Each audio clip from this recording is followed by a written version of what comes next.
Dark Shadows, number 72, VTR 92766, air 10466, take one.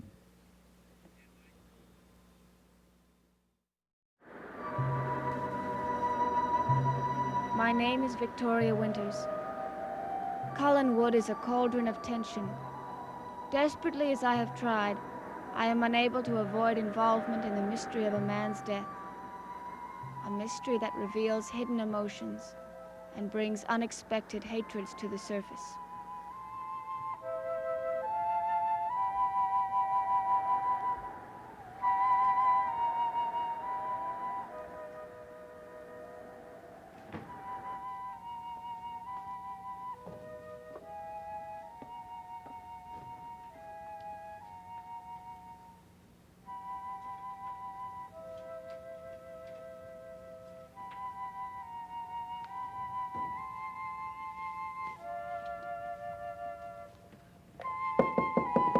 Come in.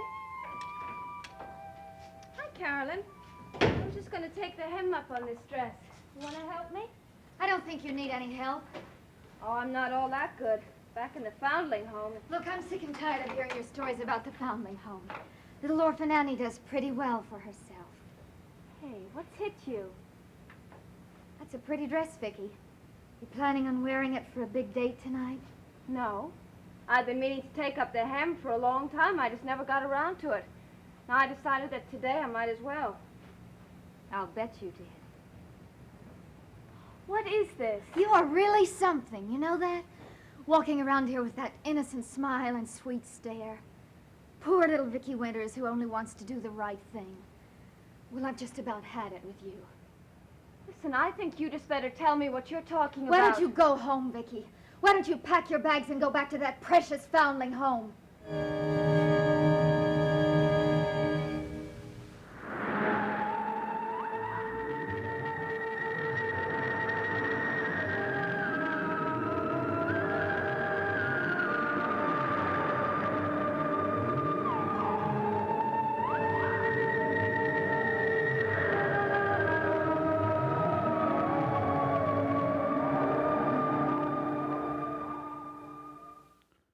Carolyn, I don't understand you. What have I done? What has she done, she says? You'd think nothing's been happening around here. Well, for your information, Miss Winters, a good friend of our family has just died. And someone has been going around town practically accusing my uncle of having murdered him. Oh. That's right, Vicky. Oh. The other night, Burke Devlin came up to this house and stuck knives into my Uncle Roger. And don't tell me you didn't know about it because I heard you were there. Yes, helping him, giving him an alibi. Oh, sure. That was that night. And then suddenly you switch. You decide to play the other side of the fence. That isn't true. Whose side are you on anyway, Vicky? Nobody's. I'm just trying to do my job, that's all. Don't play innocent with me.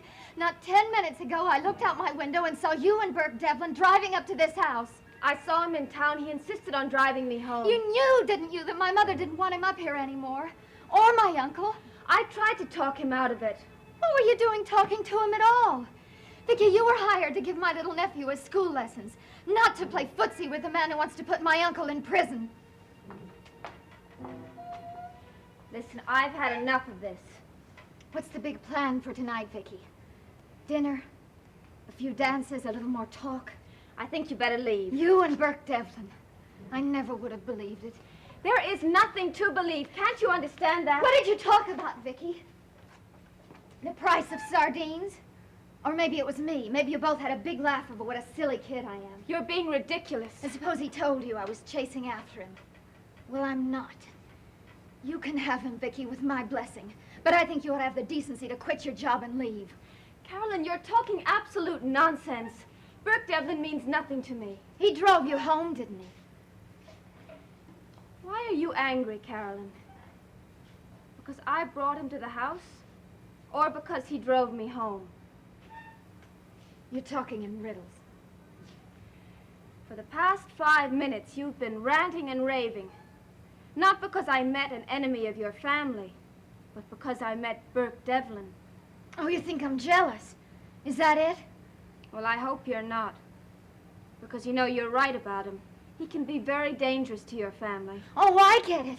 Now comes the big speech telling me to stay away from him and leave the field clear for you. No, not that speech.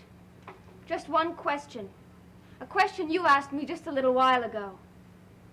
Whose side are you on?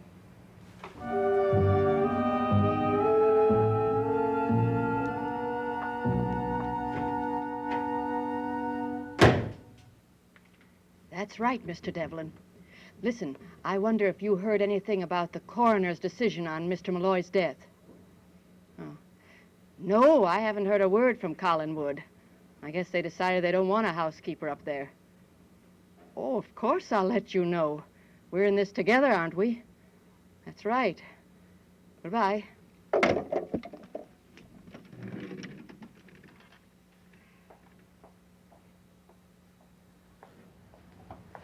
Well, hello, Mrs. Johnson. We don't see you in here very often. Is your roast beef well cooked? Any way you want it. I'll have a well-done roast beef sandwich. Anything on it?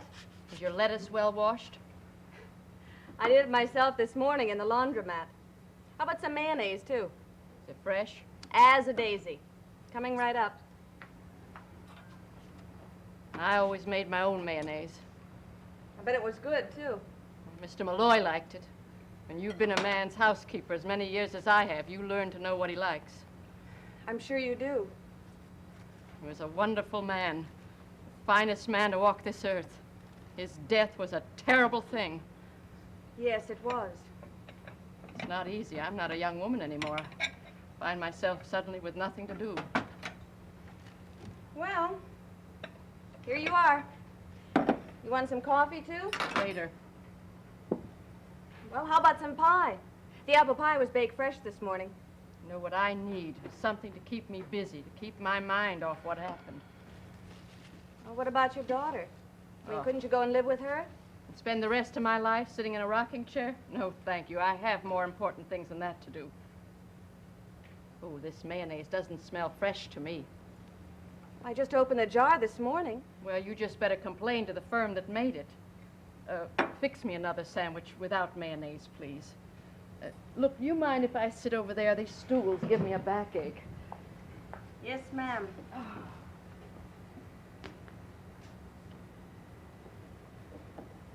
I'm sorry to make you fix that sandwich again, but I have no desire to get sick. Not while evil walks the streets of this town.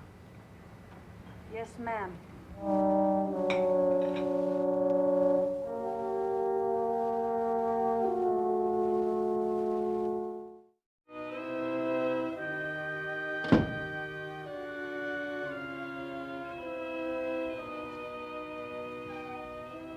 Where are you going, Carolyn? To town, Mother. Is that all right with you?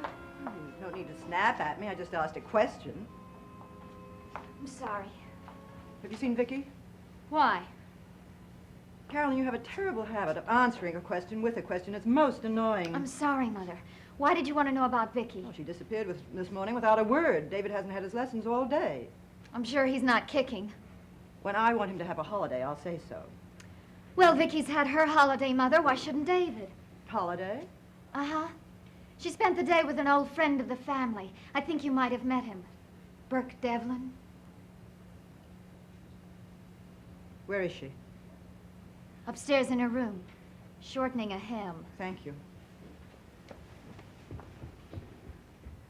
Mother, Yes? I was just wondering, while I'm in town, I might run into Mrs. Johnson. Yes.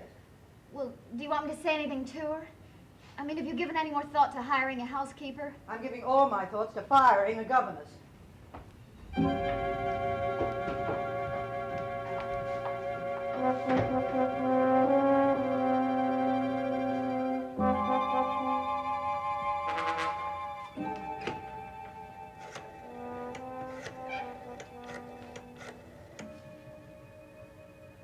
Hello.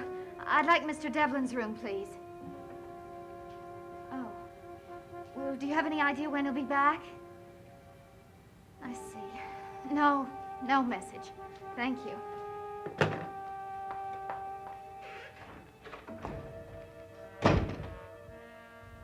This seems to be my day for it. Believe me, Mrs. Stoddard, I had no intention of hurting anyone, breaking rules, or anything else. But you did bring Burke back to this house.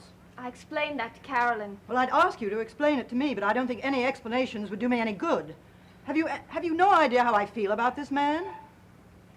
I'm sorry. Just what did you expect to gain? Nothing. He drove me home, that's all. Why did you need driving home? Why weren't you here attending to your duties? Well, I thought you knew. All I know, Miss Winters, is that you were engaged to help my nephew with his schoolwork. On your arrival, we agreed on the number of hours to be devoted to his lessons each day. And I don't expect those hours spent with Burke Devlin. Did Carolyn say I was with Burke the whole time? What you do with your time is none of my business, really, unless it conflicts with David's schoolwork. You were supposed to have been told. By whom, Burke Devlin? No, Mr. Collins. He said he was going to call you and tell you where I was. Well, where were you? This morning he asked me to visit the cannery with him. My brother told you to take the day off. Yes. We went to the hotel for breakfast this morning and then to the cannery. He said he was going to call you. And your meeting Burke was just a matter of chance? Yes.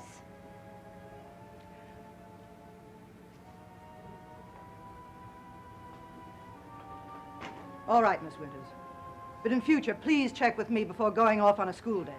I would have, but Mr. Collins said he was going to. I pay for your services, not my brother. Now, suppose you go and see if you can find David. All right. Oh, and Miss Winters, in future, if you should meet Burke again, please do me the courtesy of not bringing him back to this house.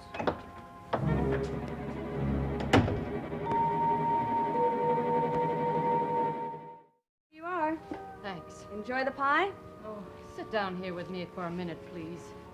Well, I can't really, Mrs. Johnson. I've got loads of cleaning up to do. Oh, come on. There's no one else in here. Just for a minute, please.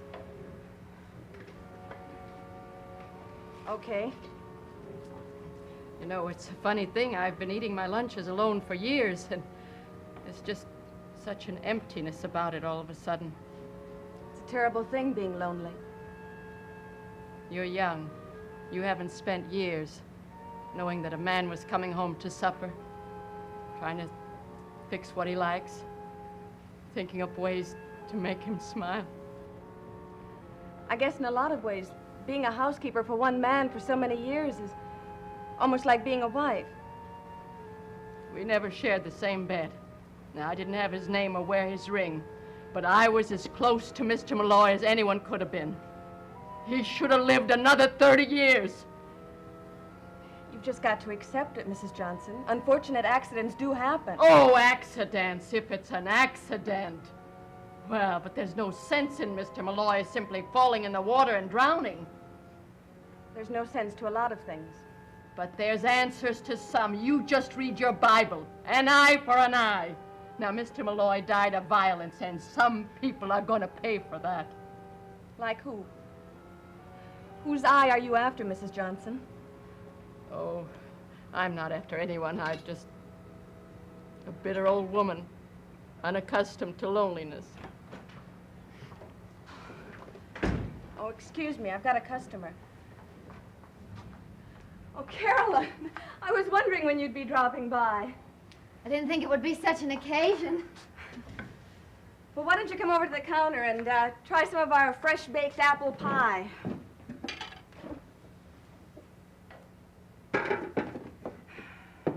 It's Mrs. Johnson. I know who it is. How about a nice hot cup of fresh coffee? Sure, I guess so. How are things up on the hill? Oh, fine, just fine. Maggie, do me a favor, would you? Bring the coffee and a piece of your pie over to Mrs. Johnson's table.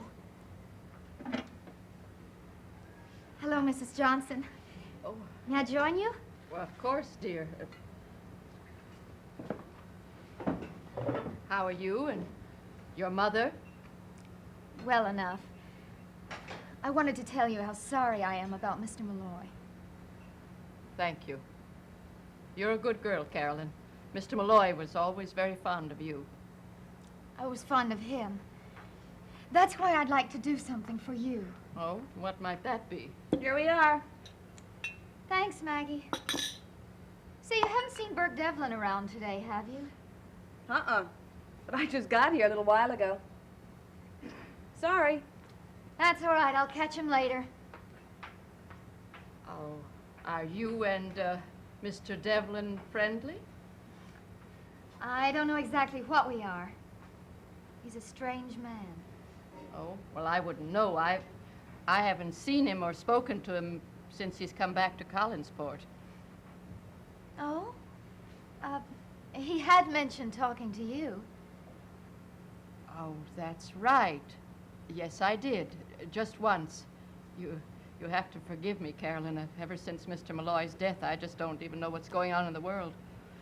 Mrs. Johnson, what you need is something to keep you busy.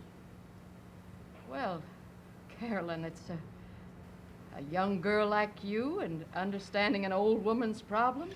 I've been thinking about you, and I just may have the answer to all those problems. I hope so, Carolyn. I sincerely hope so.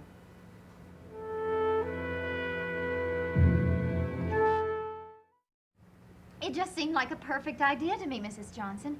You'd be doing the kind of work you've always done, and you'd be with people all the time. Well, have you spoken to your mother about this? Yes, but then I thought maybe I might have taken too much for granted. I mean, I never even bothered to ask if you'd be interested. Well, I suppose it would be what Mr. Malloy would have liked. I know, it seems like a very big house, but most of the rooms have been closed off. And there aren't too many people, just my mother and me and Uncle Roger and his son, and Vicki Winters. That's David's governess. Sounds like a lot, doesn't it? Well, what did your mother say? Well, she hasn't really made up her mind yet. I mean, until Vicki Winters came up there, we never had anyone except the family living in the house. Well, then, why would she want a housekeeper now? You just leave that to me. I think it would be very good for both you and Mother. If you want the job. Oh, I do. I certainly do. And you tell your mother that. Wonderful. If she offers me the job, I'll be delighted to accept. Oh, she will, if I have anything to say about it. Well, I better leave before I burst into tears. Thank you. Bless you for being so thoughtful. Is everything all right here, folks? Yes, the pie was delicious. This young lady made me feel good. Here you are, and here is a dime for you. Thank you. Goodbye, and bless you again, Carolyn. Don't worry. You'll hear from my mother. Oh, we're going to have a housekeeper up at Collinwood. Her? Oh, she's a very nice lady, Maggie. Just a little upset now. She's also creepy. She gives me the willies, always has. You just don't like her because she's a 10-cent tipper. I don't like her because she makes me nervous. Don't ask me why. She always has. Well, if I can talk my mother into it, she's coming to work for us. Good luck. Just remind yourself of one little question. What question? Whose eye is she after?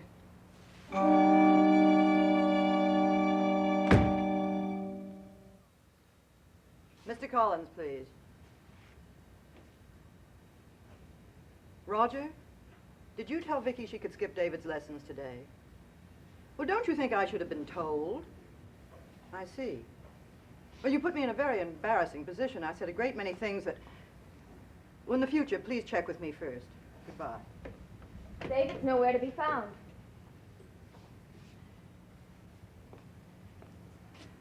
Vicki, I owe you an apology. I'm sorry for what I said. I'm sorry that you found it necessary to call your brother and check on my story.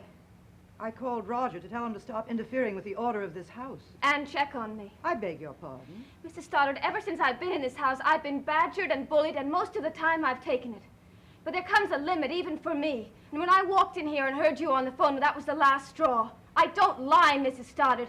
I don't snoop, and I don't pry, and I don't steal other people's boyfriends. And I don't like being shouted at. I was a fool. I should have packed up my first night here. But I'm going to stay, and I'm not going to sit by and take all this nonsense. I think you're forgetting you're still in my employ. Then fire me if you want to. Either that or begin trusting me. One or the other, Mrs. Stoddard.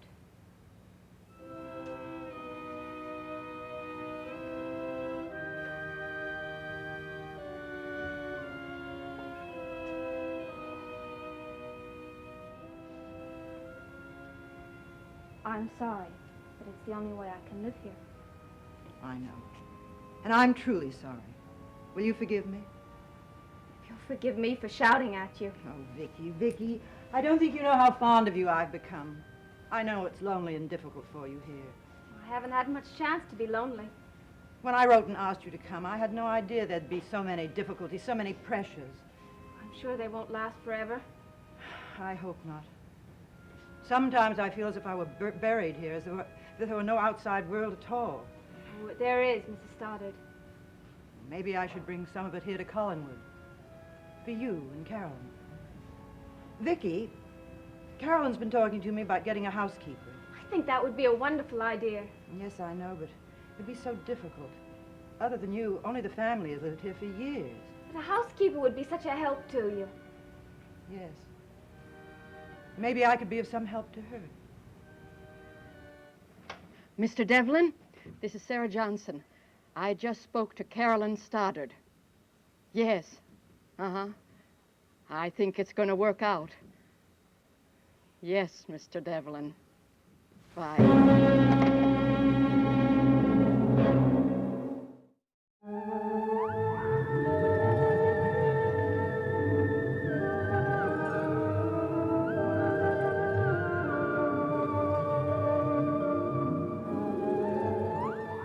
A girl is killed and Richard Kimball is mistakenly identified as the person responsible. Watch The Fugitive in color tonight on ABC.